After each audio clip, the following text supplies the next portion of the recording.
Welcome, Claudiu Popa, who's here representing Datarisk, joining us for ICTC's National Cyber Day 2022. This is a cyber sprint. You got to be fast. You got to be quick. You have 30 seconds. Who are you? What do you do? And how does your organization protect Canadians online? On your marks, get set, go. Thank you, Deborah Popa. This is fantastic. As a side note, it's great to participate in this event. It feels like just 7 years ago that I thought, hey, let's collect cyberday.ca because it'd be a cool domain name to have. And now we've partnered with the ICTC, with KnowledgeFlow Foundation, and we've got these national events going on. So there's a little bit of pride going on here. Who am I and what do I do? It really is simple. I run a company called Datarisk Canada, and we have an important role, but an indirect role in protecting Canadians. We essentially protect companies and we help them protect Canadians. More importantly, and something that we don't tell everyone, is the fact that we validate the claims of companies. So when Canadians look at any of the thousands of brands that they're presented with on a daily basis, they see a whole bunch of claims like we are the most secure company, we care about privacy, and we will protect your data no matter what.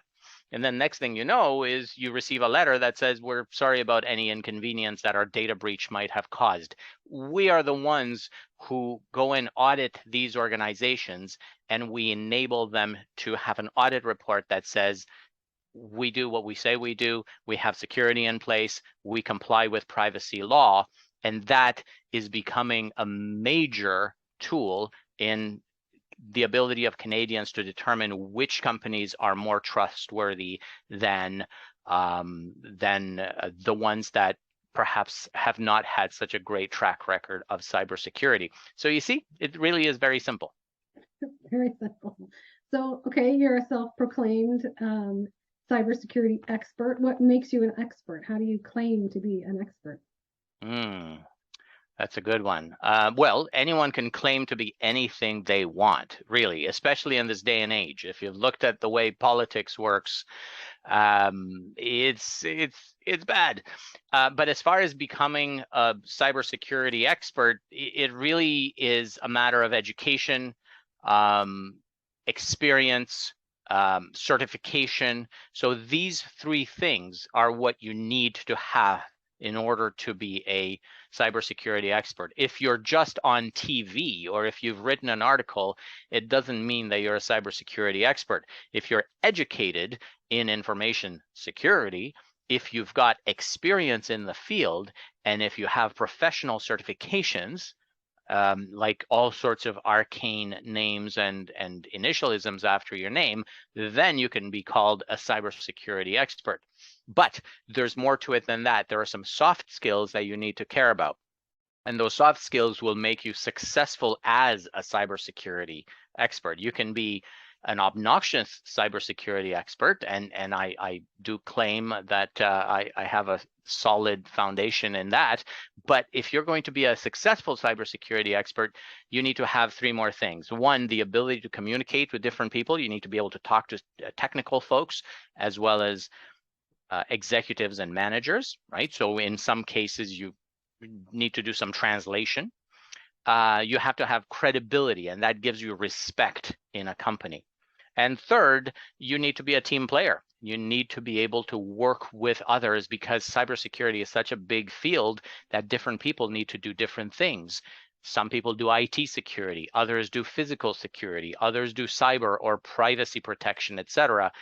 It takes a village. It's a team sport, and we need to remember that as we consider what our role is in cybersecurity. And by the way, every employee and every person, even people in schools, even teachers or students, are part of a web of cyber safety protection. They may not know it because they're not officially designated as such, but everyone's responsible for identifying things, saying something. Hey, I noticed some application that just asks me for 2-character passwords. Is that normal?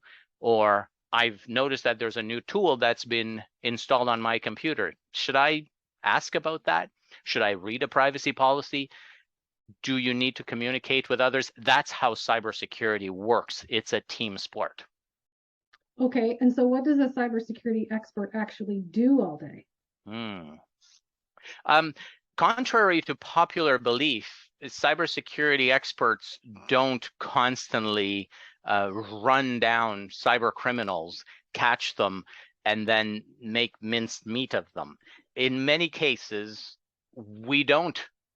Certainly, no cybersecurity expert that I know enjoys spending their time reacting to data breaches or to hacks or to damage that's been perpetrated. Most cybersecurity experts plan for the future. So they spend their time on protection and prevention by educating companies, by working with schools and municipalities to have an incident management plan in place. What are incidents? Anything that happens.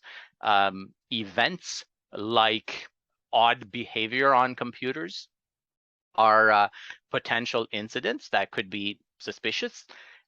Learning to identify incidents is a key task for a cybersecurity expert, and learning to communicate those is really what we do on a daily basis. We educate, we identify, and we investigate. Unfortunately, it's not that glamorous, and of course, it's even less glamorous when you're told that you have to write policies and develop documents. But that is the best case scenario. If you're doing things right, you'll be doing a lot of prevention, a lot of planning, and a lot of communicating with people, which in and of itself is really rewarding. Okay, so then how do you work towards putting a dent in cybercrime? Is that part of your job? Oh, absolutely. And now that I've managed to desensitize you to how boring a cyber expert's job can be, this is actually the fun part. It's one of the more fun parts. You may hear words like hacking back or takedowns. We do not advocate that companies or schools or people start hacking the hackers. That's always a bad idea. So we hear a lot about hack back and the ability to hack back.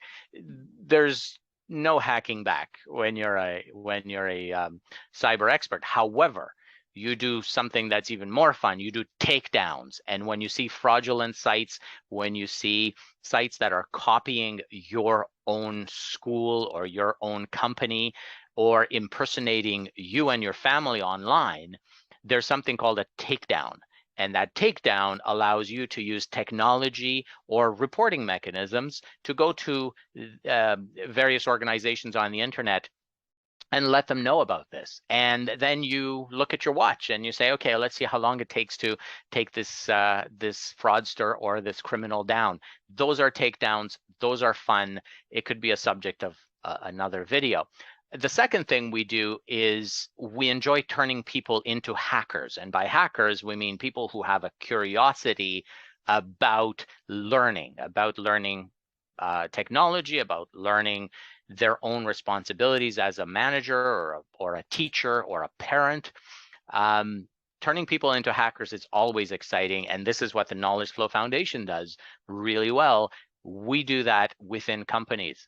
And of course, conducting investigations is always fun because you're able to communicate with different departments, as well as sometimes the police or authoritative organizations on the internet, and come up with more information that allows you to learn and then share that learning so that it protects a whole bunch of people outside the company. So there's a ton of fun in catching data breaches, preferably before they occur, but also defusing and unplugging the ability of criminals to do damage. So there's a real value to people who are qualified, certified professionals to intervene here. That's why anyone who wants to be a cyber expert should start studying and should start practicing within the limits of their own context. If you're a physical security person and you like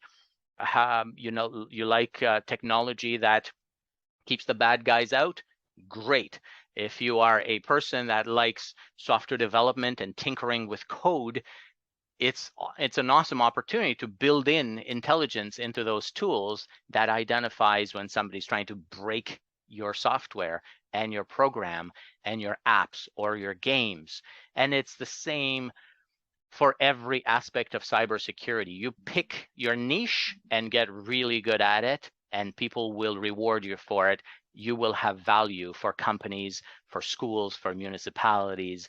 That's the truly rewarding aspect of cyber crime investigations and being a cybersecurity expert in general. So how is corporate cybersecurity similar to personal cyber safety? It's actually built on the same principles. You keep the bad guys out, you think on your feet, and you use trustworthy tools. So these three things are a lot harder than they sound, obviously, but that's your job, right? How do you know when a tool is better than another? How do you gauge the claims of a company that says, well, buy our tool because it'll make you impervious to hacks and to cyber criminals? That's part of the work that you have to do in a business environment, but also at home. How do you pick one antivirus tool versus another? How do you pick one password database? You do have one, don't you? Versus another password database. How do you know? Do you just look at who's got the most ads and who's got the most supposed public trust? Those are not very good indicators, right? You need to know how to choose the most trustworthy tools, because some of those tools that masquerade as security tools are actually viruses and malware.